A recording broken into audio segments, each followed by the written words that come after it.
നമസ്കാരം. മണ്ണിടിച്ചിലിൽ കാണാതായ കോഴിക്കോട് സ്വദേശി അർജുനായുള്ള തിരച്ചിലിനായി ശിരൂരിലേക്ക് കേരളത്തിലെ മന്ത്രിമാർ പോകുന്നതിന് വൈകിയ സംഭവത്തെക്കുറിച്ച് കോൺഗ്രസ് നേതാവ് കെ മുരളീധരൻ അഭിപ്രായം പ്രകടിപ്പിച്ചിരിക്കുന്നു. ഇത്തരം ഒരു ദുരന്ത സമയത്ത് മന്ത്രിമാർ സമയബന്ധിതമായി സ്ഥലത്തെത്താത്തത് ഏറെ ദൗർഭാഗ്യകരമാണെന്ന് അദ്ദേഹം വ്യക്തമാക്കി. കർണാടക മുഖ്യമന്ത്രി സിദ്ധരാമയ്യ പോയ ദിവസം കേരളത്തിൽ നിന്നുള്ള മന്ത്രിമാർ പോയിരുന്നെങ്കിൽ ആളുകൾക്ക് വലിയ ആശ്വാസമാവുമായിരുന്നു, മുരളീധരൻ പറഞ്ഞു.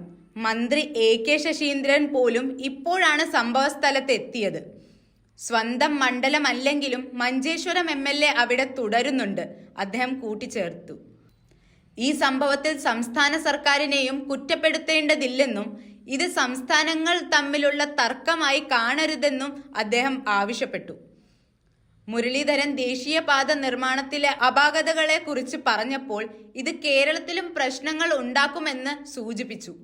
അർജുന്റേത് ഒറ്റപ്പെട്ട സംഭവമായി കാണരുതെന്നും ഇതുപോലെ സൈബർ ആക്രമണങ്ങളും ഉണ്ടാവാതിരിക്കണമെന്നും അദ്ദേഹം വ്യക്തമാക്കി.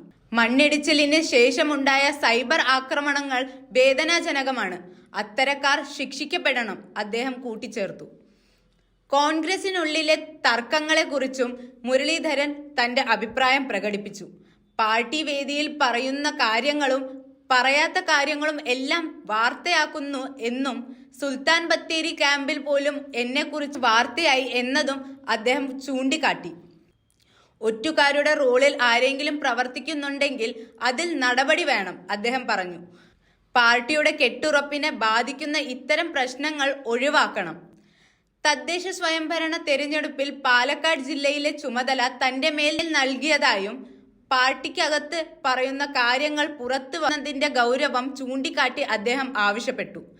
ഇത്തരക്കാർക്കെതിരെ നടപടി വേണമെന്നും അദ്ദേഹം വ്യക്തമാക്കി.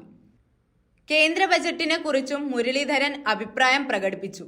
കേരളത്തെ കേന്ദ്രം അവഗണിക്കുന്നതായി അദ്ദേഹം വിമർശിച്ചു.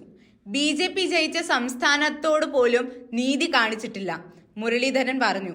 എയിംസ് സ്ഥാപിക്കുന്നതിൽ ധനകാര്യ മന്ത്രാലയത്തിന്റെ പരിഗണനയില്ലെന്നാണ് 2 വർഷം മുമ്പ് കിട്ടിയ മറുപടി. കേരളത്തിൽ കിനാലൂരിൽ സർക്കാർ സ്ഥലം ഏറ്റെടുത്തിട്ടുണ്ട്, സ്ഥലം ഇല്ലാത്തതല്ല കാരണം, അദ്ദേഹം പറഞ്ഞു. വേണമെങ്കിൽ അനുമതി തരാം, ഇത് നൽകാതെ ഇരിക്കാൻ ഒരു രാഷ്ട്രീയ കാരണം പോലും ഇപ്പോൾ ഇല്ല. BJPയുടെ തെരഞ്ഞെടുപ്പ് ഫലത്തെ പരിഹസിച്ചു. തെരഞ്ഞെടുപ്പിൽ BJPക്ക് കോഴിമുട്ട കിട്ടുമെന്നാണ് കരുതിയതെങ്കിലും 1 സീറ്റ് മാത്രമാണ് ലഭിച്ചത്, മുരളീധരൻ പരിഹസിച്ചു. തിരിച്ചു നന്ദിയായി 1 കോഴിമുട്ട അവർ തന്നുവെന്നും അദ്ദേഹം ചേർത്തു. ഈ വിവാദങ്ങൾ തുടരുന്ന സാഹചര്യത്തിൽ മുരളീധരന്റെ പ്രസ്താവനകൾ സംസ്ഥാന തലത്തിൽ വിപുലമായ ചർച്ചയ്ക്കും ചിന്തയ്ക്കും ഇടയാക്കുന്നു. ശീർഷകാലങ്ങൾ കൂട്ടിച്ചേർത്ത് ഈ പ്രശ്നങ്ങൾ ചർച്ച ചെയ്യേണ്ടത് അത്യാവശ്യമാണ്. അതിനാൽ പൊതുജനങ്ങളുടെയും രാഷ്ട്രീയ പ്രസ്ഥാനങ്ങളുടെയും പ്രതികരണങ്ങൾ ഇനിയും ഉണ്ടാകണം.